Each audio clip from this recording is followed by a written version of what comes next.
Thank you for being here, and I just hope that the Spirit dwells in all of us this morning as I share my story. So, first of all, I just want to start by saying how blessed I am to have all of you as my friends and the support that I have in my Facebook family and in my social media family, and just I love you guys so much. Good morning. So I want to start out by sharing a story that you guys may probably, I'm just going to set this down. Well, I'll hold it up here. It's just, I'm shaking a little bit because I'm really nervous. Anyway, so you guys know that last year in October, I got married, and I was just so excited to get married, and we have a great life, and our kids blend good together, and it was an exciting time of my life. And then in November, my husband is a dentist, so we took his staff on a cruise. And the last day of our cruise, thank goodness we had ported back into California, but my husband went into cardiac arrest on our cruise ship in our room. And it really threw me for a loop. I ended up doing CPR on him, and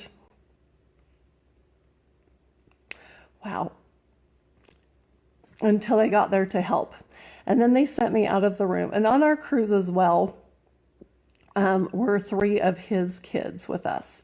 And as we were outside in the hallway of the cruise ship, the captain walked out of that room, and after about 20 minutes, and he was like, "We can't save him.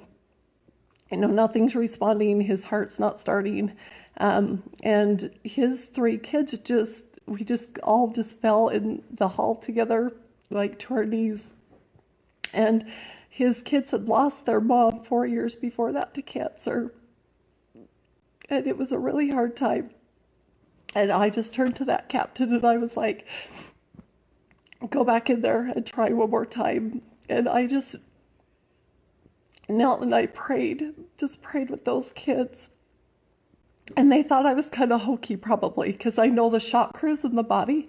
And I was like, okay, visualize a bright green light coming down from heaven and circling his heart. And it worked, you guys. His heart started.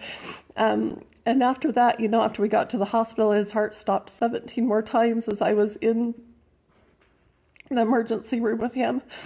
And, then they put him in a coma. When he came out of the coma, you guys are so cute. Thanks for the love. When he came out of his coma, he wasn't coming out of it when they took the sedation off. And so the doctor came in and he said, he doesn't have a gag reflex, and we're going to, have to take the life support off of him. And I don't know how long he'll last. So you need to call his kids and have them come. And, basically telling us that he was brain dead. And I had so much support of angels around me that I knew that wasn't true. And so, after him telling me that he wasn't going to make it, I just kept praying even more. Anyway, so long story short, we are home. And, even though we have our setbacks and, and he has somewhat of a brain injury still, we're going to make it, We really are. But the thing that has set me back the most is that I went into the biggest funk of my life. Coming home from the hospital, we were there for 3 weeks in a place in California that I didn't have any, support around me. I came home, we had just barely gotten married, and I live in a home where nothing is mine.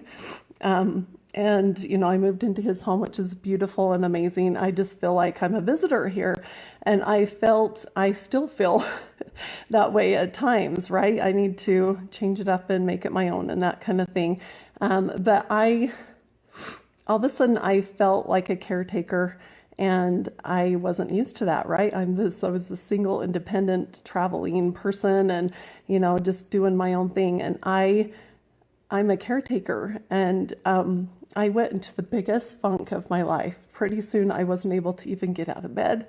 I didn't even want to shower or get dressed or I didn't even make it to my company's event in Nashville. because I just felt like I had nothing more to give.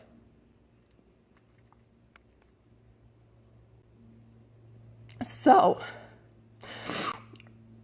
right now, I'm dealing with PTSD from, from everything that happened. Subconsciously, mostly, I feel like, I'm always checking on him, making sure that Vern's not dead. So the thing that kept me going every day were my affirmations.